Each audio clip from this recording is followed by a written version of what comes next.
The 15th Amendment, right to vote, not denied by race, passed by Congress February 26, 1869, ratified February 3rd, 1870.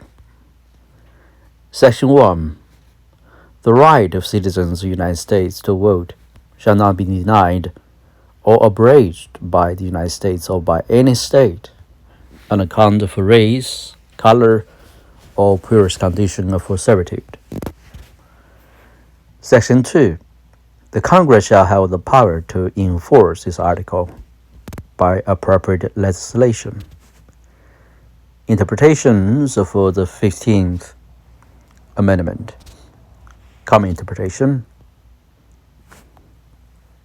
by Richard H. Fields and Brandley A. Smith. Most Americans probably believe the right to vote is one of their most fundamental constitutional rights. It will come as a surprise, therefore, to learn that neither the original Constitution nor the Bill of Rights nor any other provision of the Constitution expressly guarantees the right to vote.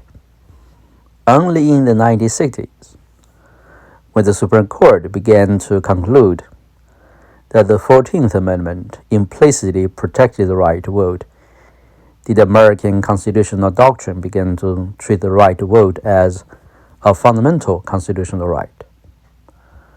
Once the court recognized the right to vote, decisions of the Supreme Court helped revolutionize the way voting was treated under American constitutional law.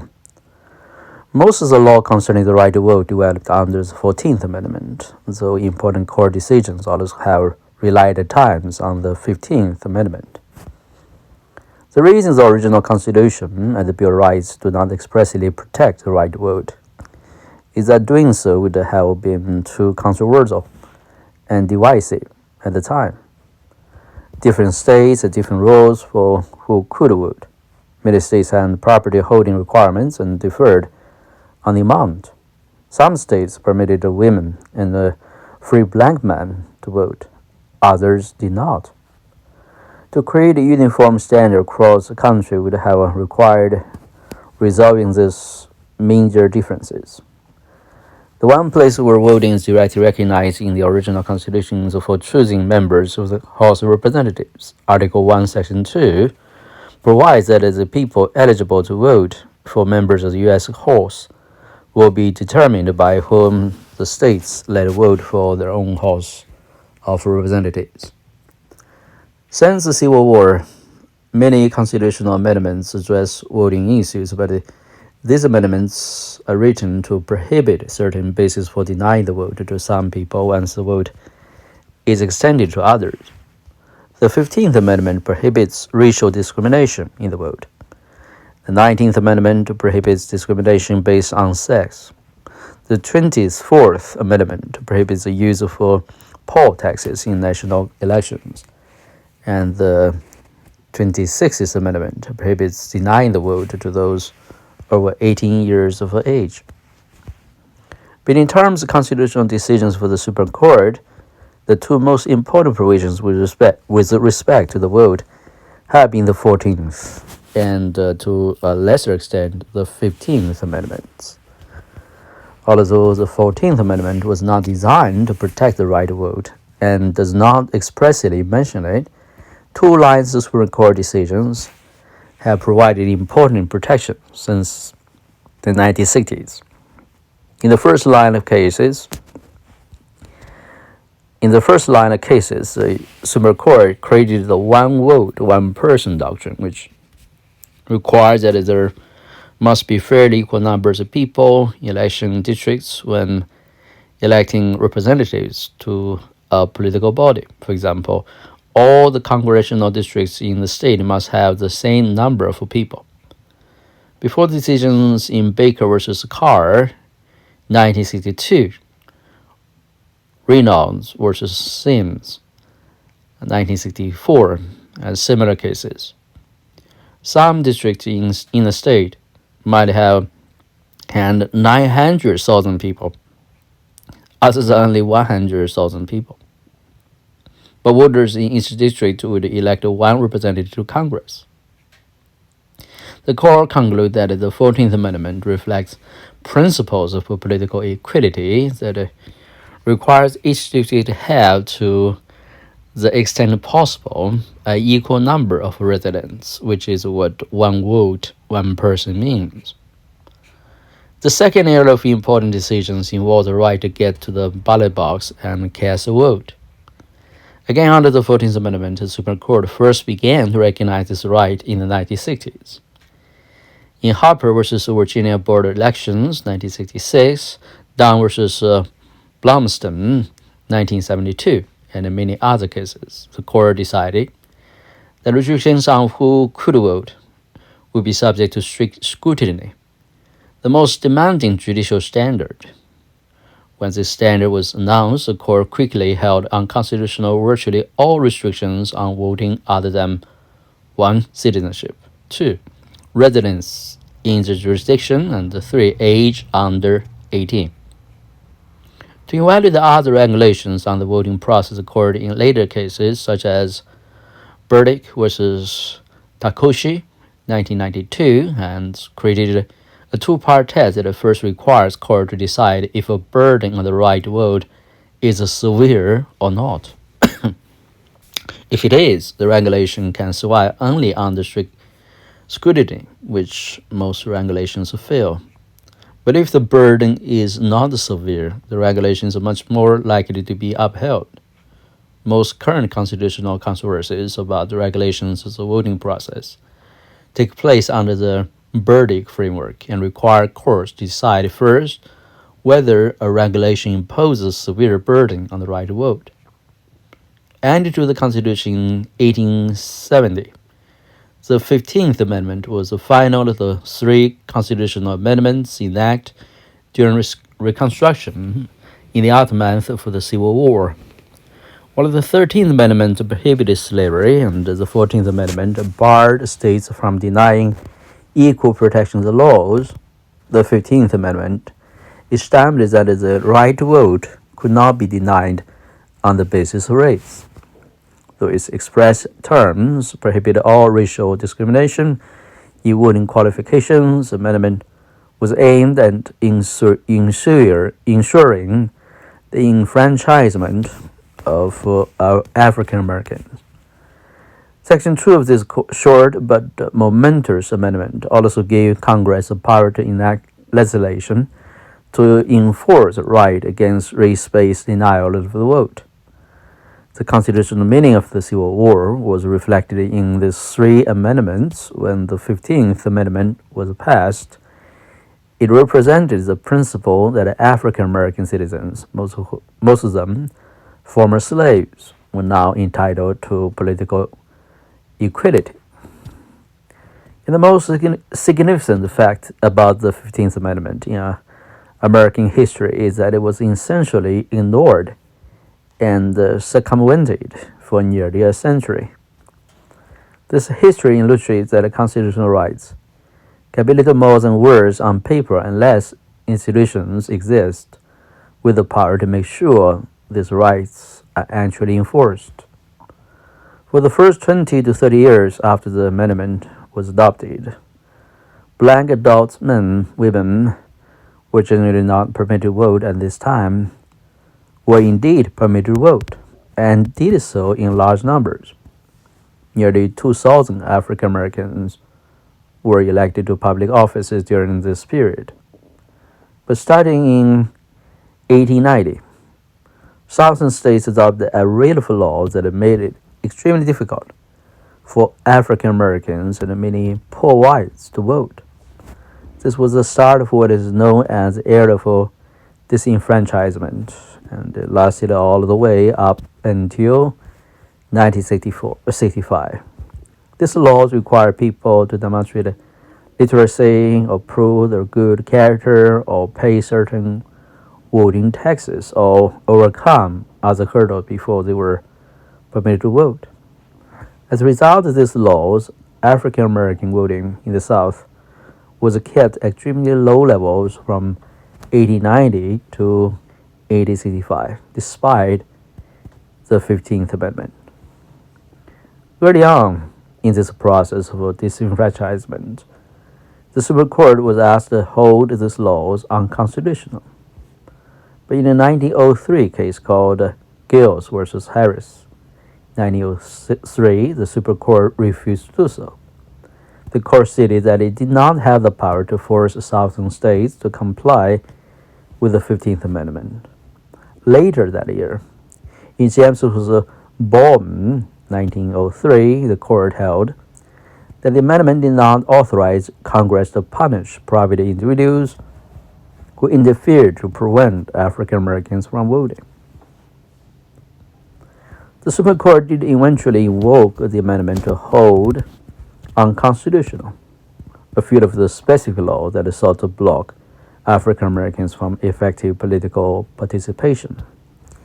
In 1944, for example, the court held unconstitutional rules that in some southern states prohibited black citizens from voting in political primary elections. Smith versus Allwright, 1944, in a well-known case. Gilliam versus Lightfoot, 1960. The Supreme Court held that a city for Tuskegee, Alabama, and violated the 15th Amendment when they withdrew the city's boundaries from a square to an uncouth 28-sided figure that put the residents of nearly all black people outside the city's boundaries. Yet as of 1965, it was still the case that in Mississippi, for example, only 6.3% African Americans was able to register to vote. The situation only began to change dramatically in 1965 when Congress used its power to enforce the 15th and 14th Amendment by enacting the Voting Rights Act of 1965, the VRA. The VRA provided a variety of means for the federal government and the federal courts to ensure that the right to vote was not denied on the basis of race. In modern constitutional law, the 15th Amendment plays a minor role. The reason is that other broader sources of law have emerged to protect the right to vote. In the 1960s, the Supreme Court concluded that the 14th Amendment protects the right to vote as a general matter, while the 15th Amendment is more limited to protecting against only race-based denials of this right to vote. In addition, federal statutes such as VRA and others now exist to protect the right to vote as well. When cases involving issues of race and the vote are brought today, they will typically be brought simultaneously on the 15th and the 14th Amendments as well as VRA. If a law explicitly imposes different rules by race for access to the ballot, there is little doubt the courts today would have held such a law to violate the 15th Amendment. The one case like this in recent decades came from Hawaii, where the law permitted only native Hawaiians, not all Hawaiians, to vote for certain officials. The Supreme Court concluded that a law limiting those who vote based on their ancestry was equivalent to a law that limited race based on race, and that Hawaii's law therefore violated the 15th Amendment. Race versus Kayatano, 2000. But if a voting law does not impose different rules by race, it is challenged as nonetheless racially discriminatory. The court has concluded that the challenger must show that the law is based on a racial discriminatory purpose before the 15th Amendment is violated. Mobile versus Baldwin, 1980.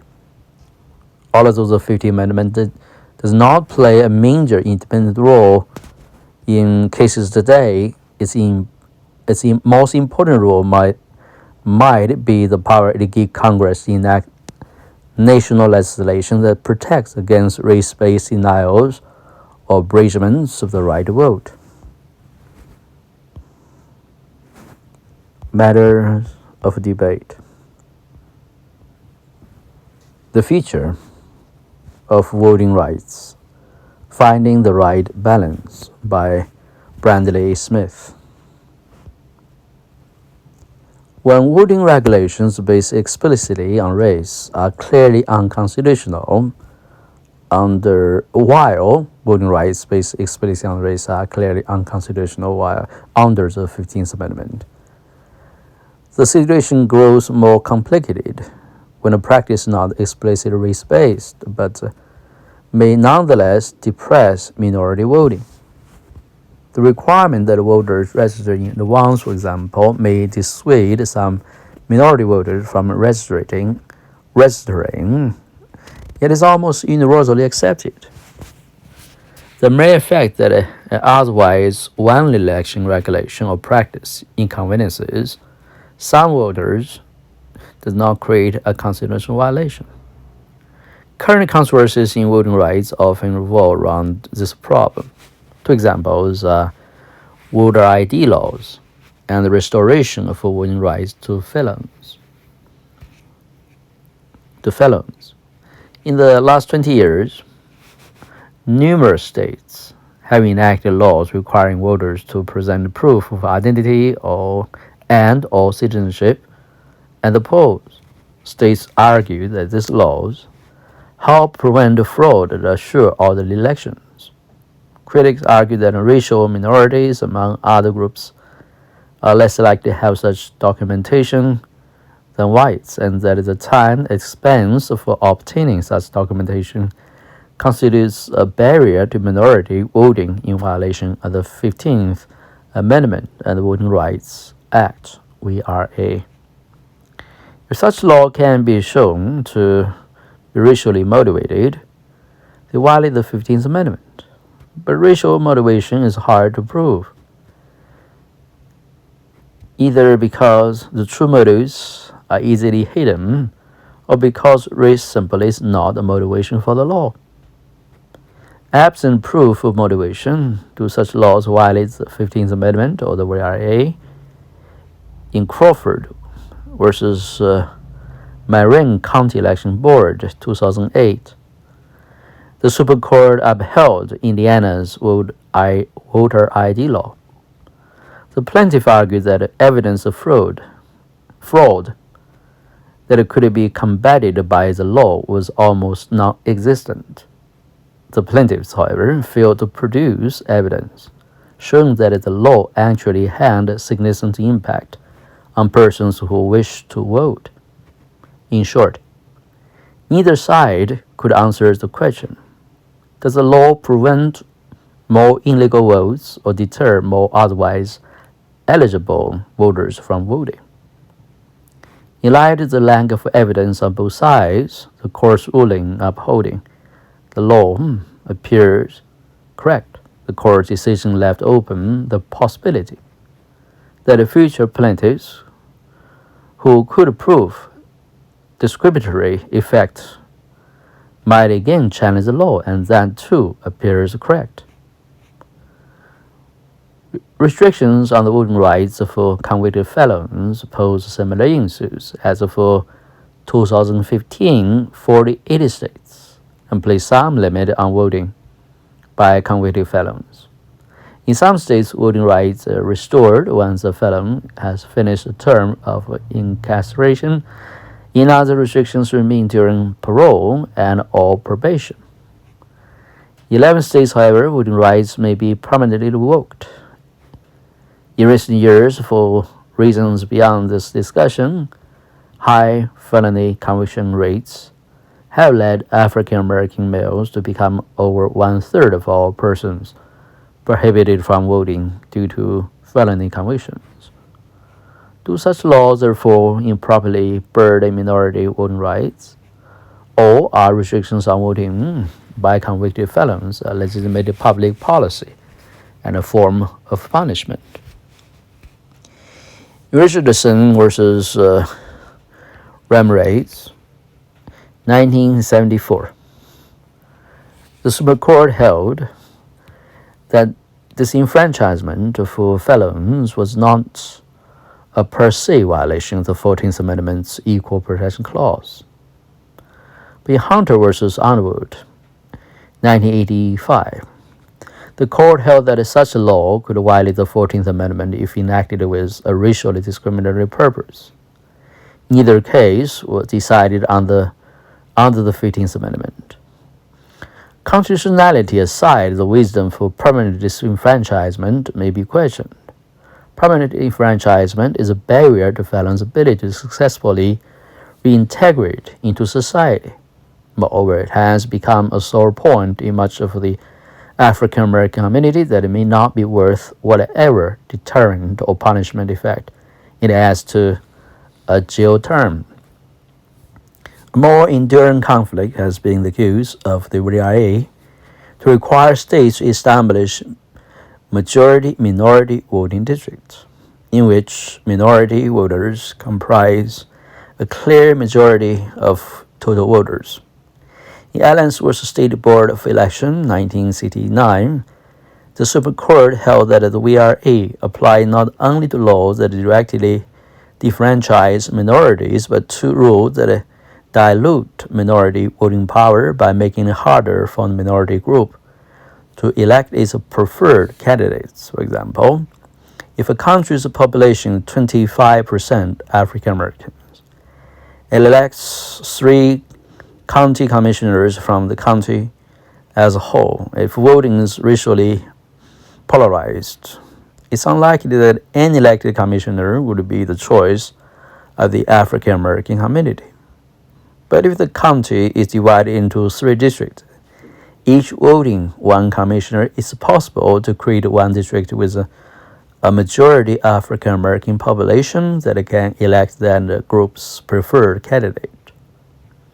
The forced creation of a majority-minority district under the VRA undoubtedly helped assure African American representations in numerous legislative bodies in the 1970s and 1980s. In recent decades, however, the practice has become increasingly controversial because African Americans vote overwhelmingly Democratic. The creation of a majority-minority districts effectively packs a large number of Democratic African American voters into a relatively small number of districts, leaving surrounding districts both more white and more Republican. So while more minorities elected, they are more likely to serve in legislative bodies controlled by the opposing party. Further, some argue that legislators from other districts, which has been bleached of the minority voters who were packed into majority-minority districts, have little incentive to concern themselves with the particular problems of minority communities. Thus, whether majority-minority district arguments or decreasing minority political power is increasingly a dispute. Others argue that the very process of considering race when drawing district boundaries violates the purpose of the 14th and the 15th Amendments. Justice Clarence Thomas had described the creation of a majority African American district as segregating the races into political homelands that amounts in truth to nothing short of a political apartheid.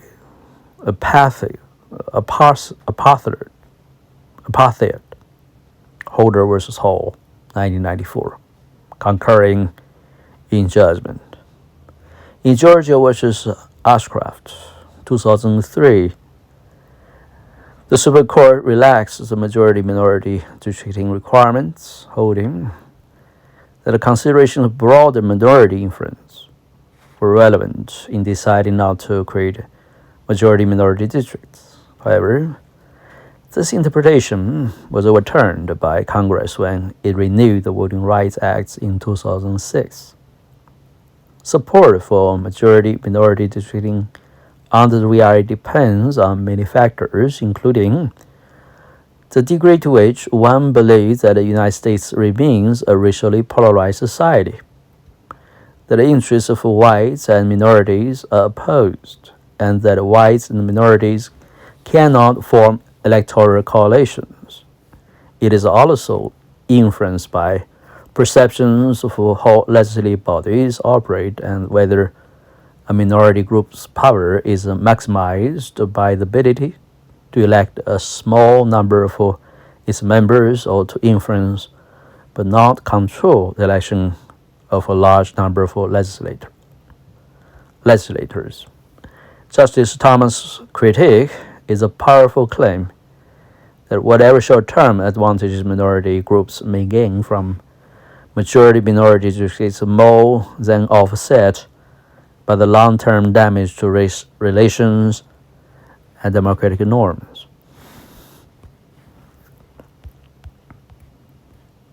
The other perspective, the 15th Amendment, the right to vote today, by Richard H. Fides. Current controversies over the right to vote can be divided into two types of claims. The first involves the ability to get to the ballot box and cast a vote. These are called first-generation voting rights claims because they involve the basic rights of being able to vote at all. The second involves the way election districts are designed even once all eligible voters are properly able to vote. The way districts are designed can affect the distribution of political power between various groups in society, particularly the relationship between political majorities and the minorities. These kinds of claims about the fair design of election districts are called second-generation voting rights claims. First-generation rights to vote ensues. The most dramatic issues in this area were fundamentally resolved during the Supreme Court's right to vote revolution in constitutional law during the 1960s. That body of law established that most restrictions on who is qualified to vote, other than those concerning citizenship, residency, and age under 80, will be subject to strict scrutiny, a very demanding standard which requires the government to show restrictions are necessary to further a compelling governmental interest and like to be unconstitutional. For several decades after this revolution, there was not a lot of controversy or constitutional cases involving the basic right of access to the ballot box for all adult resident citizens. In the late 20s, however, constitutional and political controversies arose over how the process of voting was structured and regulated. These controversies did not concern primarily who was eligible to vote, but what the ground rules of elections would be. One type of controversy centers on what voters would have to do to prove that they were, in fact, eligible to vote. A significant number of states passed new laws that require voters to provide more extensive proof and documentation of their identity, such as various forms of photo identification before they would be allowed to vote.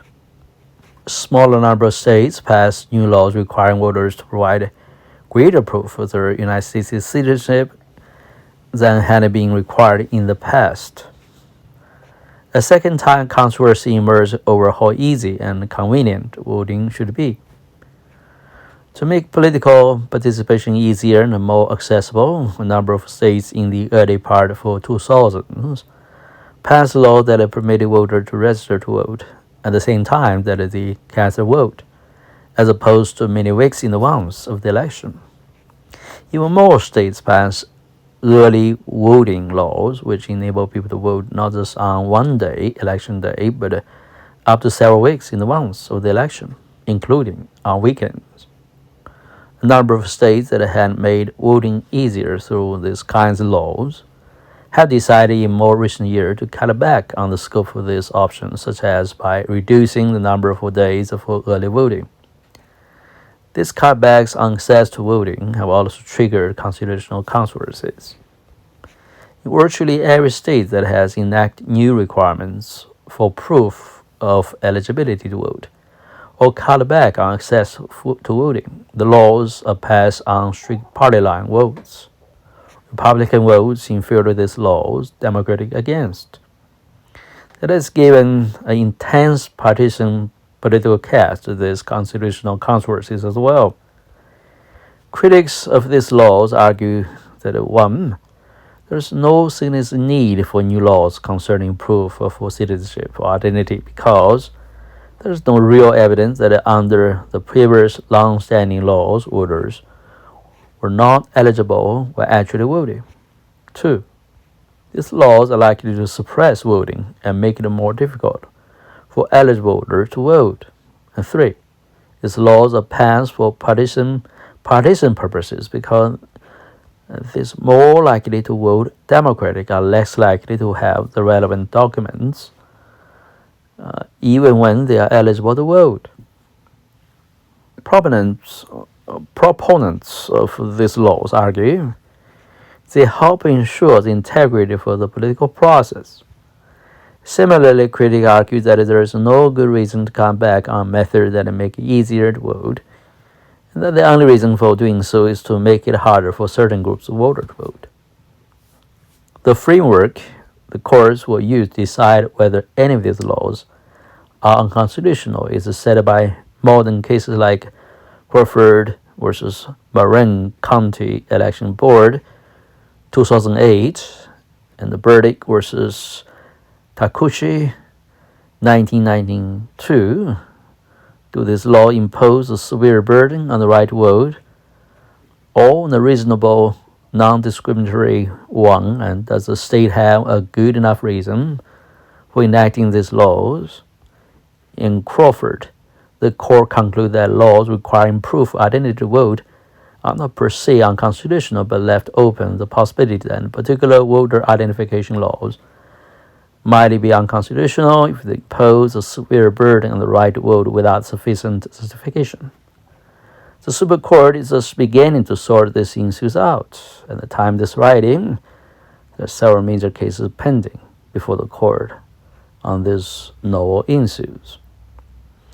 The Constitution also requires that voters and ballots cast to be treated equally during the voting process.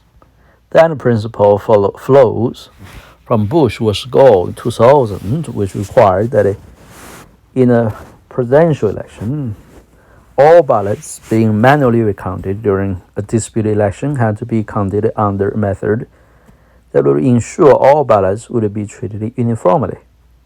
The lower courts have applied this principle to hold, for example, that laws cannot permit certain groups of voters to vote early but not others without adequate justification. Second-generation rights to voting ensues. The big controversy in this area centers on the property rule that considerations of race, the ethnicity, ought to play in the design of election districts. Under the Voting Rights Act, when blacks and whites vote in dramatic opposition to each other, when voting is racially polarized, election districts must be designed to make black voters a majority in a certain number of districts, to ensure a fair opportunity to all groups to elect candidates they prefer. But at the same time, the court has concluded that if states use race too much in the design districts, the Equal Protection Clause is violated. If that sounds complicated, it is. Too little attention to race can violate the Voting Rights Act, but too much attention to race can violate the Constitution. There's also policy disagreement about which way a designing district is the best interest of minority voters.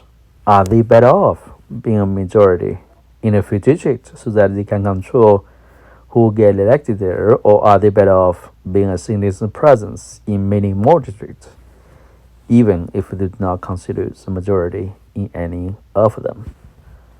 These issues are also becoming increasingly complex as America becomes more diverse, particularly with dramatic rise in the Hispanic and Asian populations in recent years. The questions of how to design a system of fair political representation and what the role the Constitution plays in that process have become increasingly complicated.